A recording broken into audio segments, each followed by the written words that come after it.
Peuple burkinabé, urgent. Plus personne ne parle de Djibo et Diapaga, surtout les détracteurs. Que se passe-t-il? Nous sommes le 29 mai 2025 et je m'étonne. Pas de vidéo des terreaux, pas de diffusion orchestrée par les habituels relais sur les réseaux sociaux. Je croyais pourtant, selon certains, que le Burkina Faso était divisé en deux, que Djibo et Diapaga étaient tombés sous contrôle terreau. À vous, chers détracteurs, un petit rappel. Conquérir temporairement une ville ne signifie pas gagner une guerre.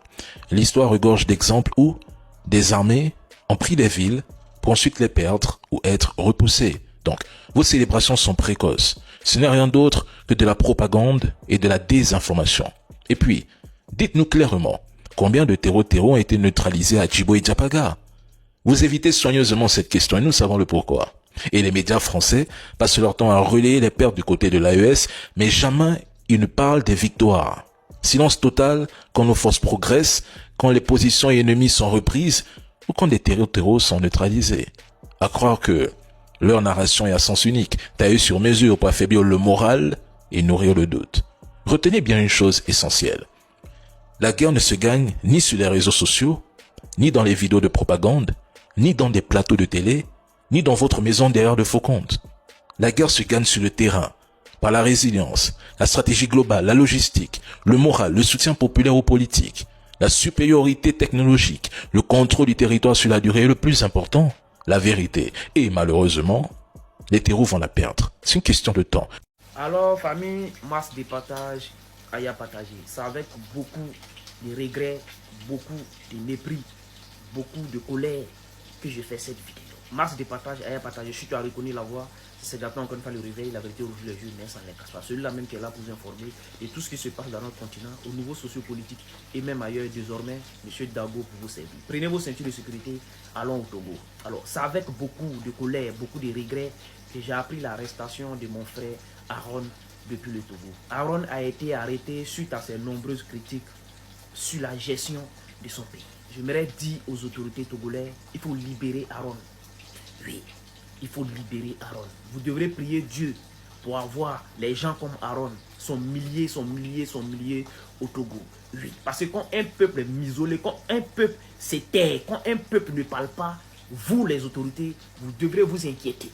Oui, mais quand il y a des gens qui sortent pour parler, même si ça vous fait mal, ça reste sa liberté d'expression. Elle est passée où la liberté d'expression au Togo? Au Togo, on ne parle pas. Au Togo, on ne s'exprime pas. Au Togo, on ne critique pas. Non. Arrêtez ça.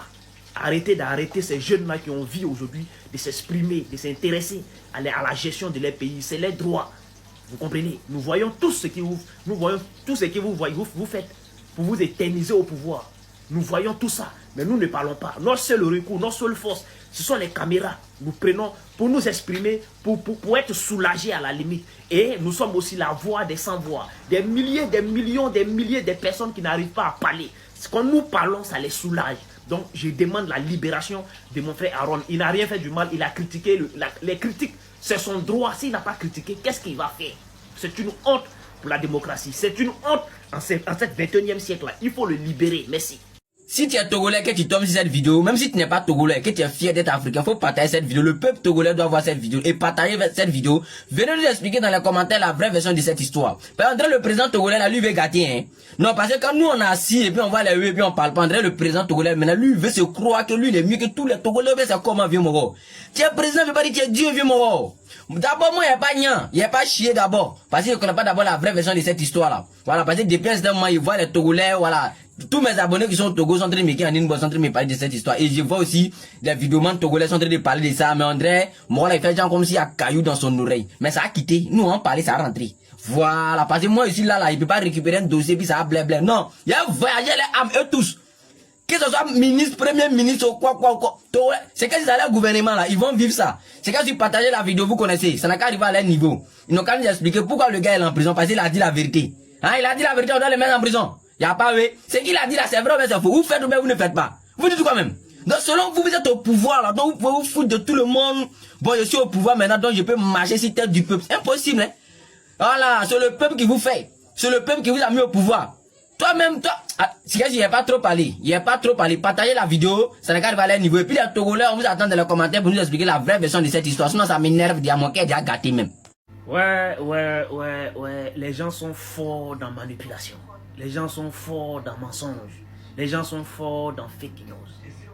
Alors, comme vous savez, cette photo, une très belle prise entre Papa Ado et son petit-fils, Premier ministre du Niger, Mohamed Lamine Zen, circule sur les réseaux sociaux depuis hier.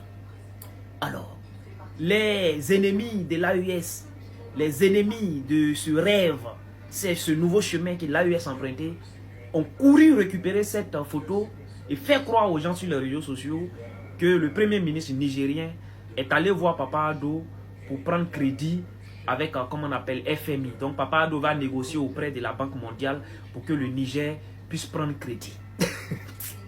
Non. Mouton, quand il y a mouton, c'est grave, hein. Il n'en est de rien.